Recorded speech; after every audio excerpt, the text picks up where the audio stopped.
नमस्कार दोस्तों, आप लोगों का मेरे चैनल पे स्वागत है। आशा करता हूँ कि सब लोग अच्छे होंगे। तो अभी आने वाले समय में आप लोग देख रहे हैं कि जो जुडिशरी और एपीयू से रिलेटेड वैकेंसी आने वाली हैं, तो उन्हीं के ऊपर आज मैं कुछ इम्पोर्टेंट चुनिंदा एमसीक्यू आप लोगों के लिए लेकर आया हूँ।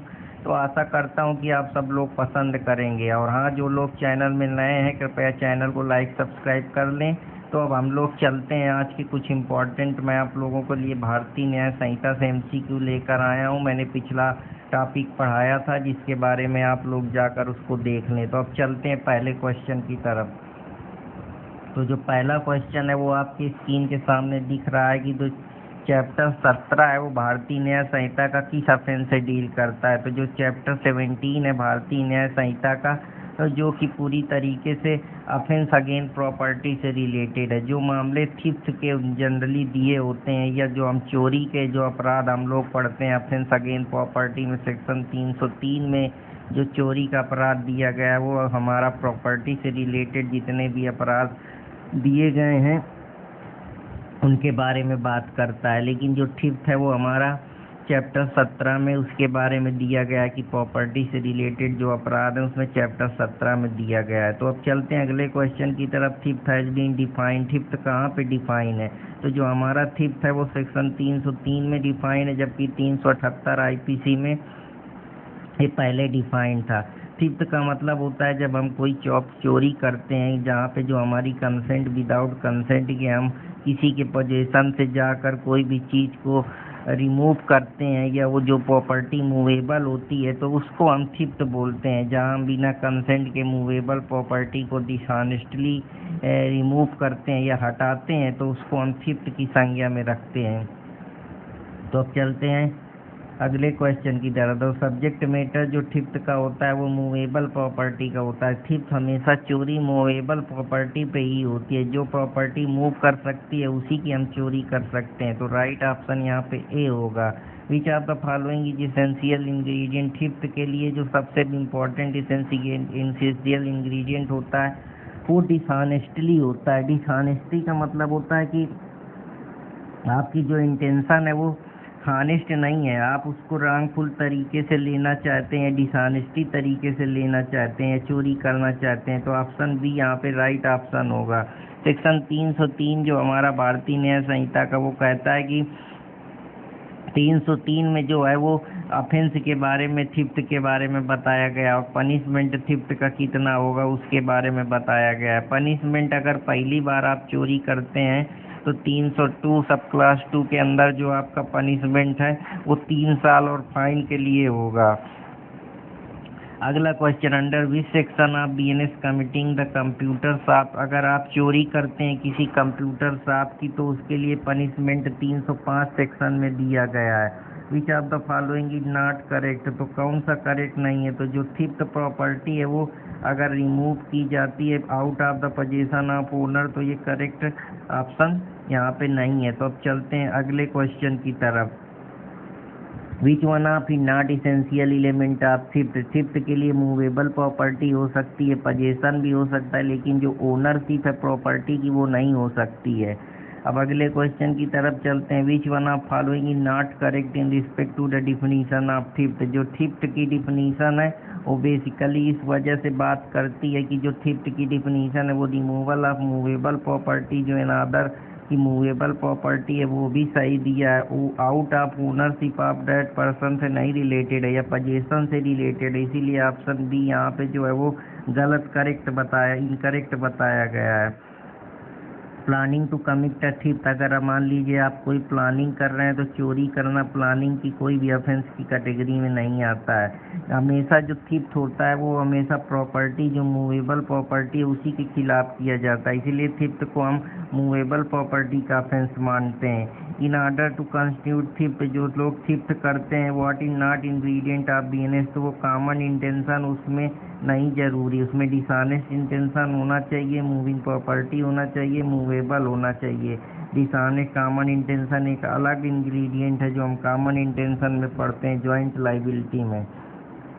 विच of the following is not correct essential of theft? Theft के लिए जो है वो इमूवेबल प्रॉपर्टी नहीं मूवेबल प्रॉपर्टी होना चाहिए। विच of the following is not characteristic of offence of theft.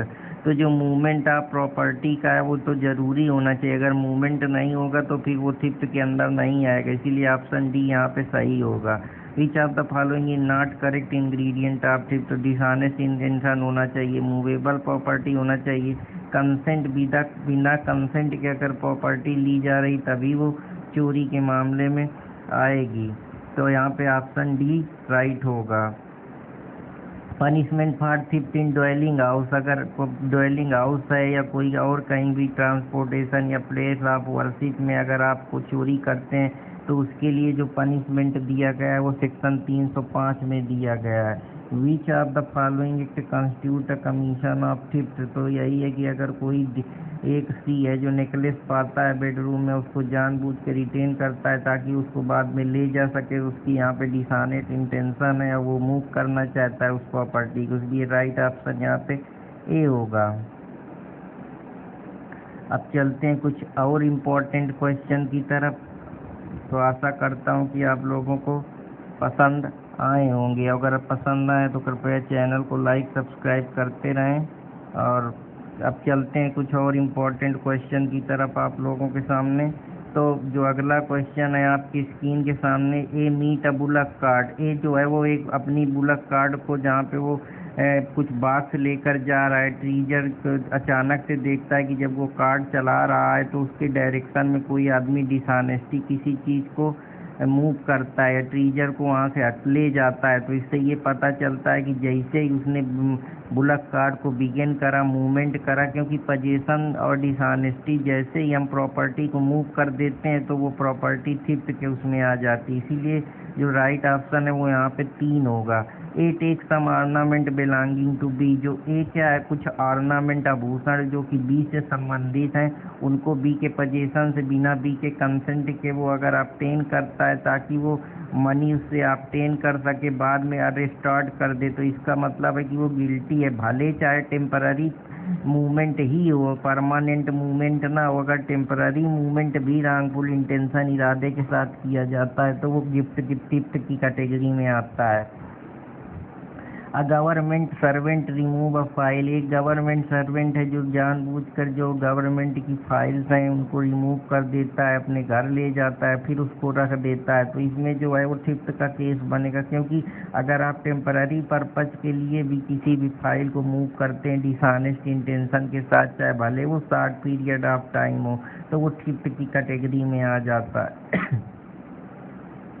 A make an attempt to pick a pocket. एक कोशिश करता है कि वो बी के पॉकेट से कुछ चीज़ को पिक कर ले, लेकिन जैसे वो बी के पॉकेट पे डालता है बी के पैकेट में कुछ नहीं मिलता है। हालांकि कुछ मिलता नहीं, लेकिन बी ने प्रयास तो करा है चोरी करने का रॉन्ग इंटेंशन के साथ, किसी के थैले पे या किसी के पर्स पे या किसी के पॉकेट पे हाथ डालना यही बताता है कि उसने चोरी का प्रयास करा है। तो अटेम्प्ट टू थिफ्ट यहाँ पे राइट ऑप्शन होगा।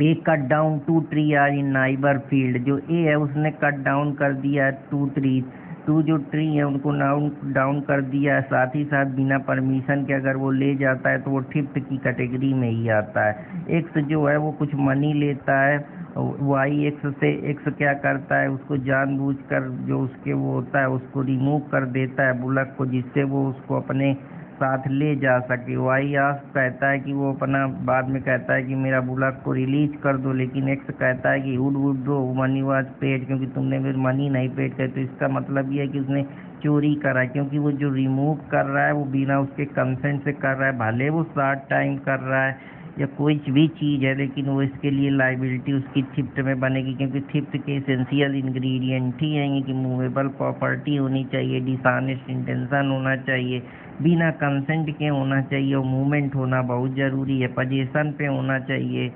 विदाउट पोजीशन दूसरे के पोजीशन से अगर कोई भी चीज़ हम लेते हैं मूवेबल तरीके से, डिसऑनेस्ट तरीके से, तो वो थिफ्ट की कैटेगरी में ही आती है। A find a ring belonging to B, A जो फाइंड करता है एक रिंग जो जेड की होती है, और जब जानता है कि जेड से वो घर से जानबूझ के डिसऑनेस्टी रिमूव कर देता है तो यहाँ पे थिफ्ट का मामला बन जाएगा, क्योंकि जो ए है वो जानबूझ के उस रिंग को जो उसकी नहीं उसको डिसऑनेस्टी रिमूव करता है, जिससे वो उसको अपने साथ ले जा सके। तो थिफ्ट का जो इसेंशियल इंग्रेडिएंट 303 में दिए हैं वो इसी चीज़ की बात करते हैं।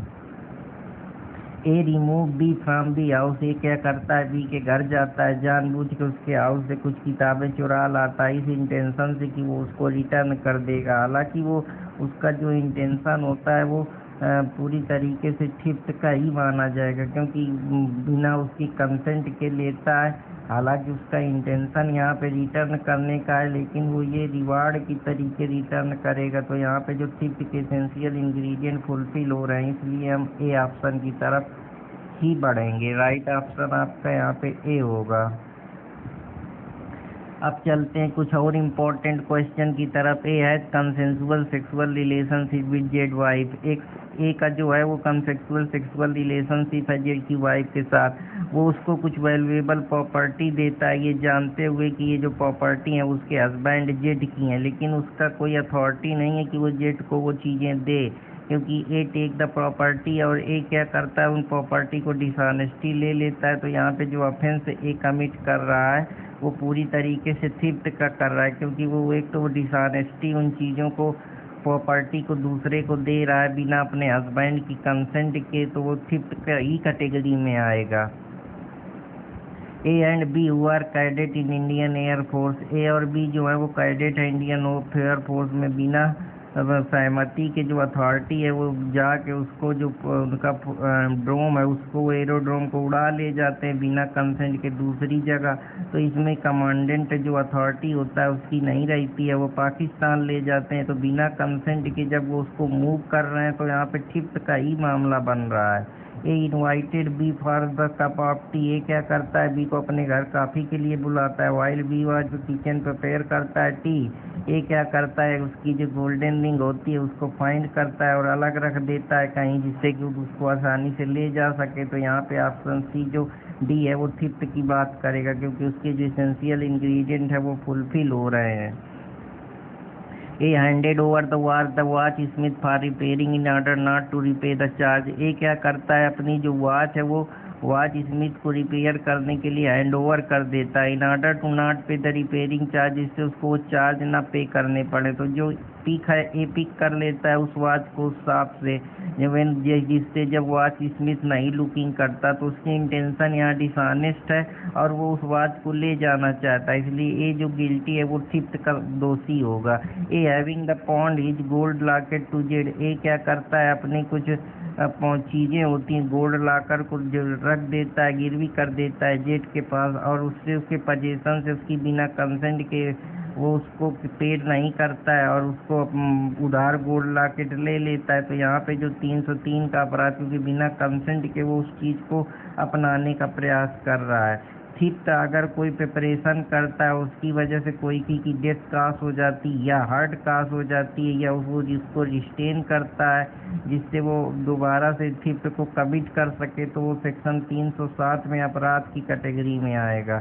ए कमिट करता है कि एक प्रॉपर्टी पे बी में बी के पोजीशन पे जहाँ वो चोरी करता है, साथ ही साथ वो अपनी लोडेड पिस्टल भी लिए रहता है कि अगर इन केस कोई इसको रोकेगा बी रोकेगा या रजिस्ट करेगा तो वो उसके ऊपर हमला कर देगा। तो इस प्रकार के जो अपराध हैं वो सेक्शन 307 में पंचेबल कैटेगरी में आते हैं। तो आशा करता हूँ कि आपको ये भी पसंद आया होगा। तो अब चलते हैं कुछ और इम्पोर्टेंट क्वेश्चन की तरफ। आशा करता हूँ कि आप लोगों को समझ में आया होगा। तो अब अगला क्वेश्चन आप लोगों के सामने, एक्स क्या करता है जेड के डॉयलिंग हाउस में अपने आर्म और गन के साथ इंटर करता है। एक्स देखता है कि वो सक्सेसफुली चोरी कर लेता है, इसके बाद वो ज्वेलरी को स्टील करने लगता है। जैसे ही वो वहाँ पे पूरी तरीके से जाने वाला होता है, वैसे ही जो उनके पोजीशन से जो होती है उसको लेके निकल रहा होता है। तो यहाँ पे जो लाइबिलिटी है वो 307 में जनरेट होगी। अगर कोई थिफ्ट या क्लर्क या सर्वेंट की जो कि प्रॉपर्टी किसके पोजीशन में, मास्टर के पोजीशन में है, और उस पर कोई चोरी करने का प्रयास करता है तो उसका जो पनिशमेंट है वो 306 में दिया है। तो राइट ऑप्शन यहाँ पे सी होगा। तो अब चलते हैं अगले क्वेश्चन की तरफ। स्नैचिंग के मामले कहाँ पे दिए हैं? जो स्नैचिंग हमारी भारतीय न्याय संहिता में दिया है वो सेक्शन 304 में है, वो स्नैचिंग की बात करता है। कब थिफ्ट स्नैचिंग बन जाता है? थिफ्ट तब स्नैचिंग बन जाता है जब उसमें हम सडनली या क्विकली या फोर्सफुल जरिए हम कोई प्रॉपर्टी को ग्रैब करने का प्रयास करते हैं दूसरे के पोजीशन से। जैसे आप देखते हैं कोई चैन लेकर भाग जा रहा है, कोई किसी की चीज़ को छना के भाग गया, फोर्सफुली उसको कब लिया हाथ, तो जैसे मोबाइल छना लेते हैं या चैन लूट लेते हैं, तो ये सब स्नैचिंग के छोटे मोटे जो अपराध हैं वो सब ऑर्गेनाइज अपराध के अंदर आते हैं सेक्शन 111 में। इस प्रकार से आप देख सकते हैं, ये समझ सकते हैं। एक्सटॉर्शन कहाँ पे दिया है? जो पनिशमेंट है स्नैचिंग का उसके लिए 3 साल की सज़ा और फाइन है। इम्प्रीजनमेंट ईडर डिस्क्रिप्शन विच में term extend to 3 year of fine. तो अब एक्सटॉर्शन के कुछ मामले हैं उनके बारे में समझने का प्रयास करते हैं। एक्सटॉर्शन कहाँ पे डिफाइन है? एक्सटॉर्शन जो हमारा डिफाइन है नया भारतीय न्याय संहिता में जो एक्सटॉर्शन है वो सेक्शन 308 में दिया है। तो जो एक्सटॉर्शन है वो सेक्शन 308 में दिया है भारतीय न्याय संहिता में। तो सेक्शन पहले 383 में आईपीसी में एक्सटॉर्शन के बारे में बात की थी, जहाँ आपसे कोई एक्सटॉर्टफुल तरीके से ज़बरदस्ती फोर्सफुल तरीके से प्रॉपर्टी को डिलीवर कराता है या आपसे कोई वैल्यूएबल सिक्योरिटी की मांग करता है। The offence of extortion can not be committed again which of the following. तो जो ऑफेंस है वो हमेशा इन सारी चीज़ों पे कमिट नहीं किया जा सकता है। तो मूवेबल प्रॉपर्टी पे भी हो सकता है, मूवेबल प्रॉपर्टी पे, वैल्यूएबल सिक्योरिटी पे, लेकिन तो यहाँ पे नन जो ऑप्शन है वो सही होगा। तो आशा करता हूँ कि आप लोगों को ये भी पसंद आया होगा, और अगर पसंद आया तो कृपया चैनल को लाइक सब्सक्राइब करते रहें और आगे के लिए जुड़े रहें। तो अब अगला क्वेश्चन सकते हैं। एक्स टेलीफोन करके थ्रीट करता है एम को कि वो उसके खिलाफ डिफेमेटरी स्टेटमेंट थ्रीट कर रहा है कि हम डिफेमेटरी स्टेटमेंट तुम्हारे खिलाफ पब्लिश कर देंगे अगर तुम हमको 20,000 नहीं दोगे। तो जब कोई आदमी अनलॉफुल तरीके से किसी भी आदमी को डिलीवर करने के लिए प्रॉपर्टी उसको कहता है या उससे कुछ वैल्यूएबल सिक्योरिटी लेना चाहता है या उसको थ्रीट करता है, तो उस प्रकार के जो मामले होते हैं वो जनरली एक्सटॉर्शन के बनते हैं। इसीलिए यहाँ पे के है वो जानबूझकर थ्रीट कर रहा है या उसको डिफेम कर रहा है, इसलिए ऑप्शन यहाँ पे सी राइट होगा।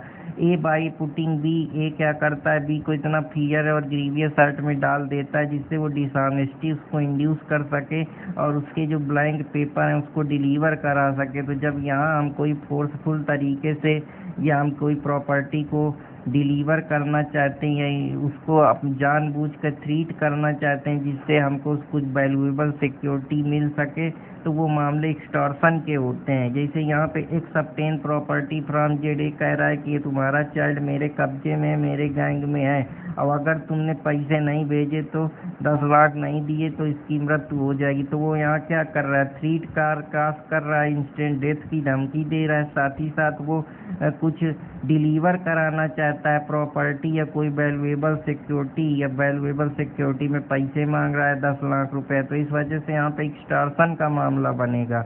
Inducing person with dishonest intention on the part of his property putting in fear of physical injury, अगर किसी को कास्ट कर रहा है डिसऑनेस्ट इंटेंशन के साथ, तो उसके लिए एक्सटॉर्शन का मामला बनेगा। A by putting Z in fear of grievous hurt, अगर ए क्या करता है? जानबूझ के जेड को ग्रीवियस हर्ट या डिसऑनेस्टी इंड्यूस करता है जिससे वो उसको फिक्स कर सके, सील और डिलीवर कर सके कोई प्रॉपर्टी, तो उसके लिए जो राइट ऑप्शन है वो एक्सटॉर्शन का मामला बनेगा। एक पुलिस ऑफिसर है जो ऑब्टेन करता है सम 10,000 फ्रॉम बी, ये जो पुलिस ऑफिसर है वो 10,000 रुपया बी से लेता है ताकि वो उस फियर में डाल सके और उसको प्रिजन में डाल सके या फियर में डाल सके, जिससे वो अगर पैसे नहीं देगा तो उसको मंथ तक रिलीज नहीं करेगा। तो 10,000 लेने के लिए पुलिस वहाँ उसको जानबूझकर डिटेन कर रहा है, तो उसको एक्सटॉर्ट ही कर रहा है। ए थ्रीटेंड बाय सेंडिंग मैसेज, ए क्या कर रहा है, धमकी दे रहा है कि मैसेज भेजेगा इलेक्ट्रॉनिक डिवाइस में कि तुम्हारा चाइल्ड मेरे कब्जे में, अगर तुम पैसे नहीं दोगे 1 लाख तो ये मारा जाएगा। तो वो यहाँ क्या है, इंस्टेंट डेथ की थ्रेट की धमकी दे के किसी से कुछ डिलीवर कराना ही एक्सटॉर्शन होता है। तो आशा करता हूँ कि आप लोगों को ये भी समझ में आया होगा। When by putting any person in fear of injury, किसी को फियर है इंजरी का कि उसको कोई इंजरी कास हो सकती है, डिसऑनेस्टी किसी से प्रॉपर्टी डिलीवर कराई जाती, तो वो एक्सटॉर्शन के मामले होते हैं। और एक्सटॉर्शन अगर कोई आदमी कमिट करता है तो उसके लिए जो पनिशमेंट है वो 7 साल और फाइन का है। तो आशा करता हूँ कि आप लोगों को ये भी समझ में आया होगा। अब चलते हैं कुछ और क्वेश्चन की तरफ। 308 सब क्लास 4 में जो भारतीय न्याय संहिता में है वो बताता है कि पर्सन को अगर फियर और डेथ में ग्रीवियस हर्ट पे रख के अगर कोई कमिट कराया जाता है एक्सटॉर्शन, तो राइट ऑप्शन यहाँ पे बी होगा। अब चलते हैं राबरी के बारे में समझते हैं। जब थिफ्ट और एक्सटॉर्शन के जरिए हम किसी को इंस्टेंट डेथ कास्ट कर दें या किसी को डराएं धमकाएं तो वो मामले राबरी के बन जाते हैं, जहाँ थिफ्ट और एक्सटॉर्शन दोनों मिल जाते हैं। इसीलिए जो राबरी है वो एग्रागेटिव ऑफेंसेस बन जाता है। To constitute a crime of robbery which of the following in necessary, तो या तो थिफ्ट होना चाहिए या एक्सटॉर्शन। अगर इनमें से कोई भी है तो मामला जो है वो पूरी तरीके से थिफ्ट का बन जाएगा। X meet Y in the way, अगर एक्स क्या करता है, मीट करता है वाई से, ताकि वो जो वाई को डेंजरस नाइफ दिखाता है कि और उससे वॉच डिमांड करता है, तो अगर इंस्टेंट हर्ट या थ्रेट कास होती है तो वो मामला जो है वो रॉबरी का बन जाता है। जैसे ए क्या है, वो बी से मिलता है नेशनल हाईवे में, उसको अपनी पिस्टल को शो करता है कि अब तुम मेरे को पैसा दो या अपनी पर्स दो, तो वो रॉबरी कर रहा है क्योंकि वो उसके उस समय इंस्टेंट डेथ में डाल रहा है, इंस्टेंट हार्ट कास्ट कर रहा है। वो रॉन्गफुली उसको रिस्टेन कर रहा है, रोक रहा है कि तुम मुझे पर्स दो नहीं तो मैं तुमको निपटा दूंगा। तो ये मामले रॉबरी के हैं। ए होल्ड जेट डाउन, ये कह रहा है कि जेट डाउन को होल्ड कर रहा है और उससे कह रहा है कि तुम अपना जितने भी ज्वेलरी है या क्लॉथ है मुझको दे दो बिना कंसेंट के, तो वो रॉबरी कर रहा है क्योंकि उसको इंस्टेंट डेथ का धमकी और इंजरी कास्ट करने का उसके अंदर हार्ट और डेथ का जहाँ पे सवाल पैदा होता है या थ्रीट होती है डेथ की, तो वहाँ पे मामला रॉबरी का बनता है। A meet B and his child to jungle, A जो है वो बी से जंगल में मिलता है और जंगल में उसको चाइल्ड को ट्रीट किया जाता है कि वो उसको मार देगा अगर बी अपनी पर्स नहीं देगा, तो वो इंस्टेंट डेथ की वजह से जो मामला है वो रॉबरी का बनेगा। A pulled an earring away from women ear, A जानबूझकर जो उसकी ईयर रिंग है वो वुमेन के ईयर से निकाल लेता है और वाइंडेड हर ईयर, तो जो है उसको इतना भय और शंका पैदा कर देता है इंस्टेंट डेथ की, तो रॉबरी का मामला बनेगा। तो आशा करता हूँ कि आप लोगों को ये समझ में आया होगा। एक कंडीजेंट एक पुलिस सब इंस्पेक्टर है जो अपनी ड्यूटी में गश्त दे रहा है रात को, लेकिन वहाँ पे 2 क्रिमिनल्स आते हैं जो अटैक करते हैं, उस कांस्टेबल को सीवरली इंजर्ड कर देते हैं और क्रिमिनली वो स्केप कर जाते हैं उस प्रॉपर्टी को लेकर। तो जो ये मामला बनेगा भारतीय न्याय संहिता में वो रॉबरी का बनेगा, क्योंकि रॉबरी में इंस्टेंट डेथ और इंस्टेंट इंजरी कास हो जाती है, साथ ही साथ इंस्टेंट हर्ट भी होता है या रॉन्गफुली रिस्टेन कर लेते हैं वो जो उनकी इंटेंशन होती है। एक who stole jewellers from jewel shop, जो एक है वो जानबूझ के चोरी करता है ज्वेलर शॉप के यहाँ, जिससे वो इंस्टेंट फियर और हार्ट कास्ट कर सके जेट को।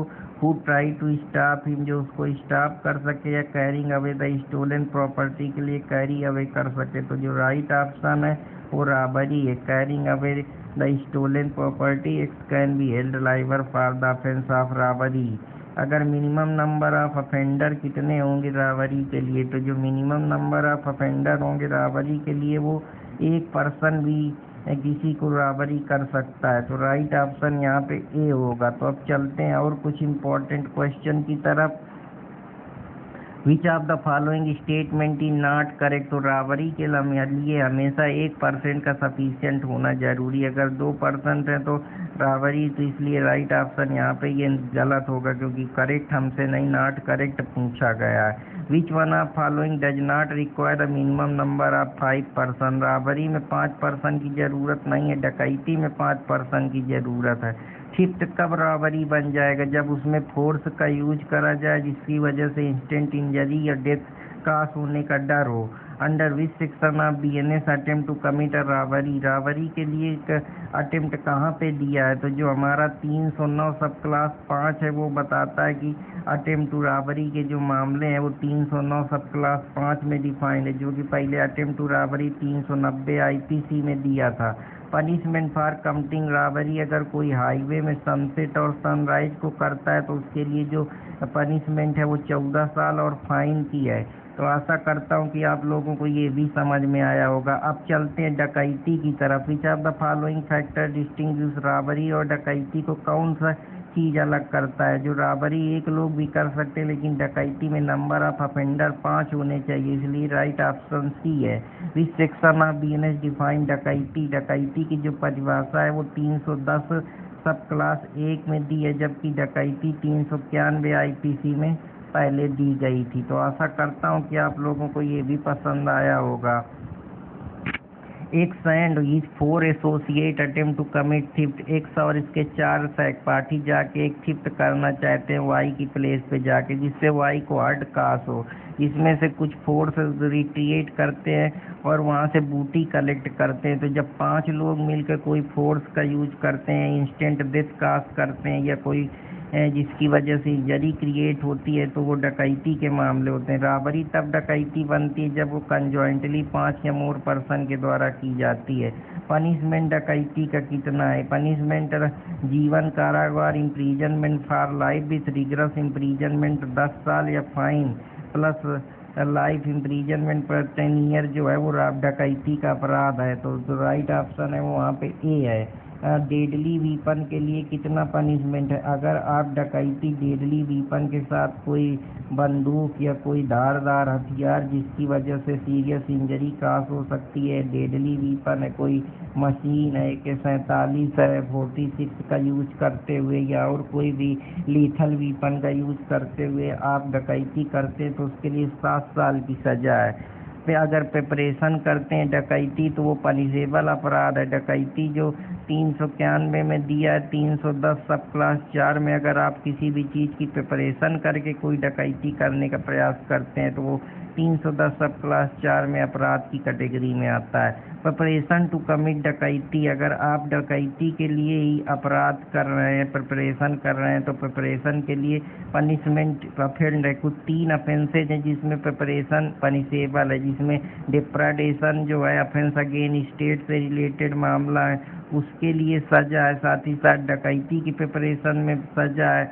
इसके अलावा जो और एक अपराध है ऑफेंस अगेन स्टेट से, जिसमें जो मामला है वो प्रिपरेशन से रिलेटेड बनता है। तो अगर मूवेबल प्रॉपर्टी obtain की जाती है बिना कंसेंट के तो वो थिफ्ट के मामला बनती है। अगर मूवेबल प्रॉपर्टी बिना कंसेंट के इंस्टेंट वायलेंस क्रिएट करे तो वो रॉबरी का मामला है। बिना कंसेंट के अगर इंड्यूस करे, फियर क्रिएट करे, तो जो मामला है वो एक्सटॉर्शन का बनता है। अगर मूवेबल प्रॉपर्टी वायलेंस के जरिए 6 पर्सन करते हैं तो ये डकैती का मामला है। तो राइट ऑप्शन यहाँ पे C होगा। तो आशा करता हूँ कि आप लोगों को ये भी पसंद आया होगा। विच of the following in not correct bank. तो एक्सटॉर्शन जो है वो 308 में दिया है, डकैती है 310 में दी है, रॉबरी है उसके बारे में 304 गलत है, थिफ्ट जो है वो 303 में दिया है। तो अब चलते हैं मिसअप्रोप्रिएशन ऑफ प्रॉपर्टी की तरफ। अगर क्रिमिनल मिसअप्रोप्रिएट यूज करते हुए अपने खुद के ओन यूज के लिए कोई प्रॉपर्टी का कन्वर्जन कर दिया जाता है, जहां पहले प्रॉपर्टी इनोसेंट रहती लेकिन बाद में आपकी डिसऑनेस्ट इंटेंशन बन जाती है, तो वो जो क्रिमिनल मिसअप्रोप्रिएशन है वो सेक्शन 314 भारतीय न्याय संहिता के हैं, जो कि भारतीय जो हमारा इंडियन पीनल कोड है 403 में अपराध की कैटेगरी में आता है। पहले क्रिमिनल मिसअप्रोप्रिएशन इनोसेंट रहता है, लेकिन सब्स्टिट्यूट इंटेंशन जो होती है वो डिसऑनेस्ट होती है, क्योंकि हम बाद में ही तो हम अपने दिमाग में ये प्रॉपर्टी को हम अपना बना लें या ले लें। ये find a government promissory note, ये क्या करता है, प्रोमिसरी नोट फाइंड होती है उसको जो जेट की होती है, लेकिन वो बियरिंग इंडोर्समेंट करके उसको पता होता है कि ये जो नोट है वो जेट की है, लेकिन जानबूझ के वो बैंकर के पास उसको सिक्योरिटी फॉर लोन के लिए प्लेज कराता है, जिससे वो फ्यूचर में इसको इस टाइम को रिस्टोर कर सके जेट का। लेकिन ये जो है वो क्रिमिनल मिसअप्रोप्रिएशन कर देता है, क्योंकि उससे उसको अपने पर्पज के लिए यूज करना चाहते हैं, उसको मालूम है कि ये जेट की है, फिर भी वो उस पर सिक्योरिटी ऑफ लोन लेना चाहता है, तो इसलिए राइट ऑप्शन यहाँ पे सी होगा। ए फाइंड अ वैल्यूएबल डायमंड, ए क्या करता है, एक वैल्यूएबल डायमंड पाता है, उसको ये नहीं पता कि ये किसका है, लेकिन वो उसको इमीडिएटली बेच देता है बिना जो, अगर इस प्रकार के अपराध आप करते हैं तो वो क्रिमिनल मिसअप्रोप्रिएशन के बनते हैं, क्योंकि अगर आपको ये मालूम है कि ये प्रॉपर्टी किसकी है या आपको नहीं मालूम ये प्रॉपर्टी, आप इमीडिएटली सेल कर दे रहे हैं, इसका मतलब आपकी इंटेंशन जो है वो पूरी तरीके से डिसऑनेस्ट है। आपको मालूम है कि इसका ट्रू ओनर, उसको ढूंढना चाहिए, उसको रीजनेबल टाइम में ध्यान देना चाहिए, साथ ही साथ उस प्रॉपर्टी को जब तक ओनर को एक बार नोटिस देना चाहिए, जो एक्सप्लेनेशन 2 में ये सारी चीज़ें दी गई हैं 314 में भारतीय न्याय संहिता में। A find a purse with money, ये क्या करता है, एक पर्स फाइंड करता है मनी के साथ, not knowing to whom it belong, एक पर्स जो है वो मनी के साथ फाइंड करता है, उसको ये नहीं मालूम कि ये पर्स के, लेकिन उसको इतना जानबूझ के अपने यूज के लिए अगर तुरंत यूज कर देता है तो उसकी जो इंटेंशन है वो डिसऑनेस्ट इंटेंशन है, इसीलिए क्रिमिनल मिसअप्रोप्रिएशन के मामले बन रहे हैं। ए फाइंड रुपीज ऑन हाईवे, अब 1 रुपया पाता है हाईवे में, उसको नहीं मालूम ये किसका है, वो पिक करता है रुपीज को, तो यहाँ पे कोई अपराध नहीं बनेगा, क्योंकि यहाँ पे पजेशन में वो किसी के नहीं उठाया है प्रॉपर्टी को, या उसको मालूम ही नहीं है कि उसका ट्रू ओनर कौन है, तो इस वजह से जो none of the above right option यहाँ पे होगा। आशा करता हूँ कि आप लोगों को ये भी पसंद आया होगा। तो अब चलते हैं कुछ और इम्पोर्टेंट क्वेश्चन की तरफ। आशा करता हूँ कि आप लोगों को ये भी समझ में आएंगे। ए वॉलेट जो है वो अपनी पॉकेट अननोन तरीके से उसके फ्रेंड पे लेता है, लेकिन उसको देखता है कि इसमें कुछ है, लेकिन वॉलेट में 2000 रुपया होते हैं, उसको अपने पर्पज के लिए यूज कर लेता है, 6 महीने बाद वो उसको लौटाता है, तो यहाँ पे जो उसकी इंटेंशन है वो डिसऑनेस्ट है, क्योंकि वो उसके पैसे को बिना उसके कंसेंट के अपने ओन पर्पज के लिए यूज कर ले रहा है, तो यहाँ पे क्रिमिनल मिसअप्रोप्रिएशन ऑफ प्रॉपर्टी का मामला बनेगा।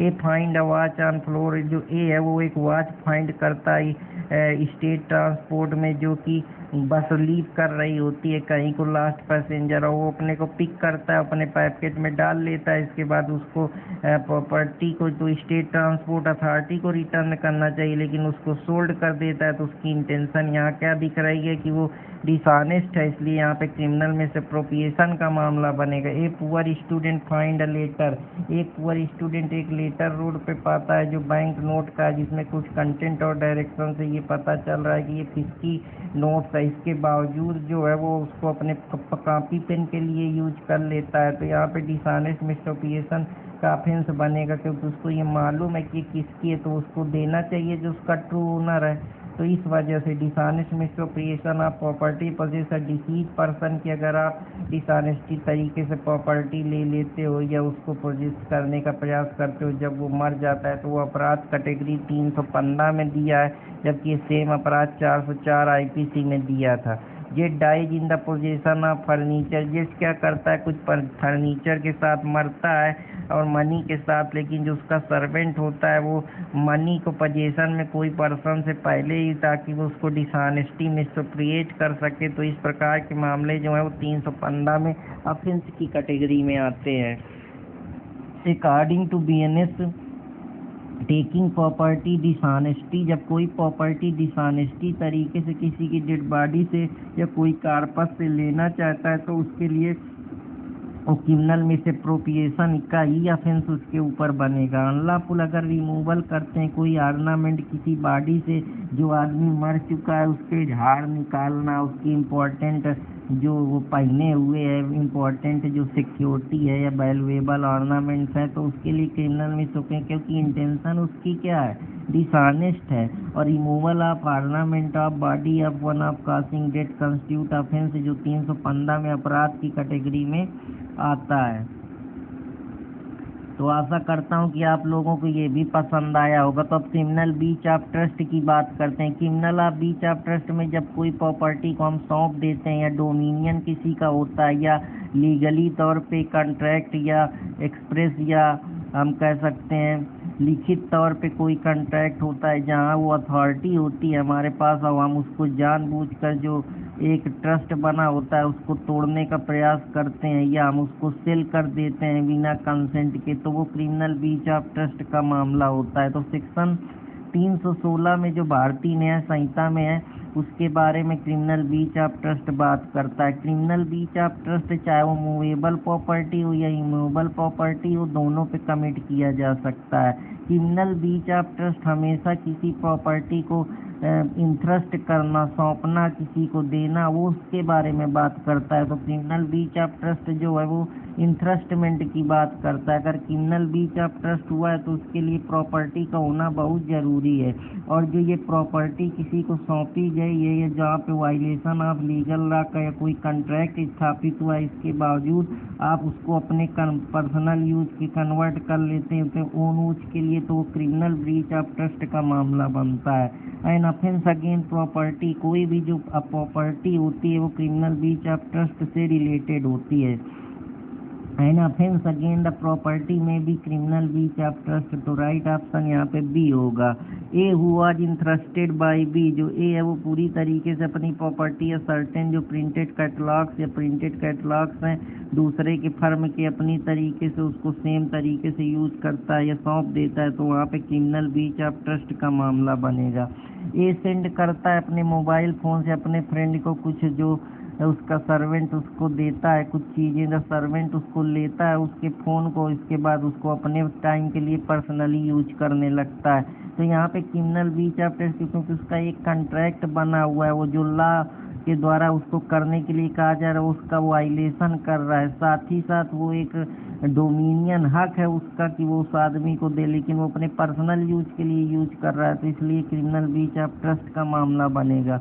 जेड अपनी जर्नी शुरू करता है, अपनी गोल्डन प्लेट जो दे के जाता है, तब जब आए तो उसको रिटर्न कर, लेकिन ये इतना होशियार होता है कि वो प्लेट को बेच देता है, तो यहाँ पे क्रिमिनल ब्रीच ऑफ ट्रस्ट बनेगा।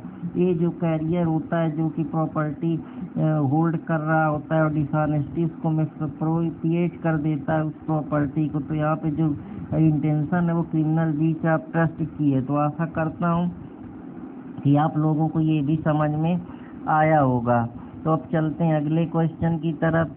एक्स का एक वेयर हाउस होता है जो अपने पास रखता है, लेकिन जब वो जर्नी में जा रहा होता है तो अपने वो कुछ गुड्स हैं जो ए को दे जाता है, जिसके वो कॉन्ट्रैक्ट उसका बना रहा है और वो रिटर्न कर देगा जब उसके पास पेमेंट देने वक्त, जब स्टिपुलेटेड सम देगा वेयर हाउस रूम का। लेकिन जो ए होता है वो रुकता नहीं है, बिना उसके सहमति के उसको बेच देता है। तो यहाँ पे क्रिमिनल ब्रीच ऑफ ट्रस्ट का मामला बचे, क्योंकि एक उसका कॉन्ट्रैक्ट बना, एक एक्सप्रेस उसकी कंसेंट बनी, वो उसको डोमिनियन हक की तरह दे के जाता है या सौंप के जाता है, इंटरेस्ट करके जाता है। इसके बावजूद तुम उसके बिना कंसेंट के उस प्रॉपर्टी को अपनी यूज में यूज कर लेते हो या सेल कर देते हो, तो वो जो मामला है वो क्रिमिनल ब्रीच ऑफ ट्रस्ट का बनेगा। ए जैसे रिसाइडिंग कलकत्ता में बैठा होता है, उसका एजेंट जेट के लिए वो दिल्ली में बैठा होता है, उनके बीच में एक एक्सप्रेस और इम्प्लाइड कॉन्टैक्ट होता है कि ए और जेट का जितना भी सम रिमाइटेंस होगा जेट के द्वारा वो ए को देता है कि ये इसको इन्वेस्ट करे।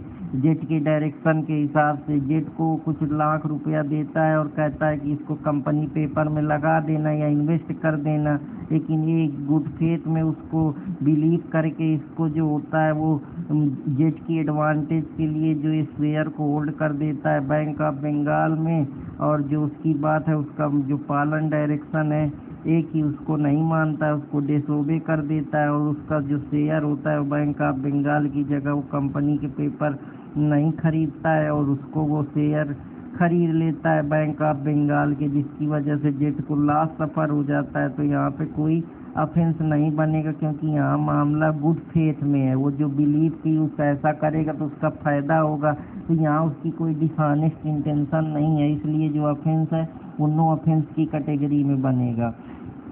ए बीइंग एग्जीक्यूटर, जो ए है जो बिल को एग्जीक्यूट कराता है कि जब वो डिसीज मरेगा तो इस बिल का किसको कितनी प्रॉपर्टी या किसको कितनी वसीयत कैसे डिवाइड होगी। तो अगर वो डिसोबे जो लॉ उसको दिया गया है उसका ध्यान नहीं रखता, डिसऑनेस्टी डायरेक्ट किया जाता है, उसका पालन नहीं करता और उसको अपने पर्पज के लिए अप्रोप्रिएट कर लेता है, तो वो क्रिमिनल ब्रीच ऑफ ट्रस्ट के अंदर आएगा।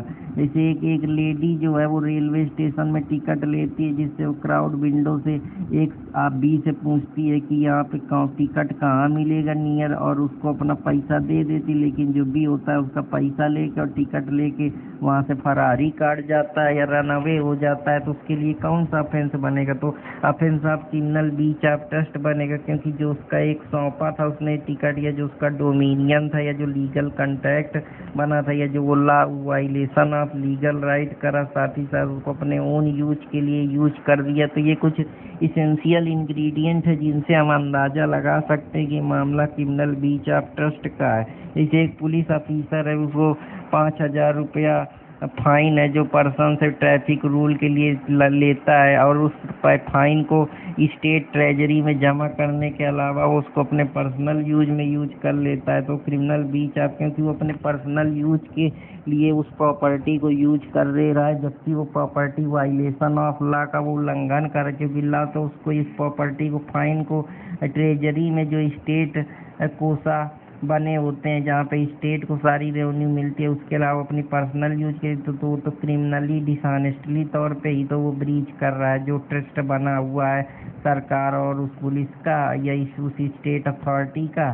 तो इस वजह से एक एनरिच पर्सन जो कि कोच्चि में रहता है, वो 5,000 अपने एजेंट जो कि चेन्नई में रहता है, वो कहता है कि इसको 2 पुअर बच्चों को इक्वली दे देना, लेकिन जो वो बच्चे इंजीनियरिंग की तैयारी कर रहे होते हैं, ऐसा करने के बावजूद वो मनी को जो है वो और 2 पुअर डिजर्विंग स्टूडेंट को दे देता है। तो जो एजेंट का वहाँ पे क्रिमिनल ब्रीच ऑफ ट्रस्ट हुआ है, क्योंकि वो जिसको दिया था उसको नहीं दिया, तो इससे उसकी जो इंटेंशन वो डिसऑनेस्ट समझ में आ रही है, या जो डोमिनियन या जो उनका लीगल कॉन्ट्रैक्ट बना था वो 2 पुअर पीपल के लिए बना था, लेकिन वो और 2 पुअर को दे दिए, तो जो उसका डायरेक्शन था वो उसका पालन नहीं कर रहा है, वो जो वायलेशन ऑफ लॉ है उसका वो वायलेट कर रहा है, इसलिए यहाँ पे क्रिमिनल ब्रीच ऑफ ट्रस्ट का मामला बनेगा। तो आशा करता हूँ कि आप लोगों को ये भी समझ में आया होगा।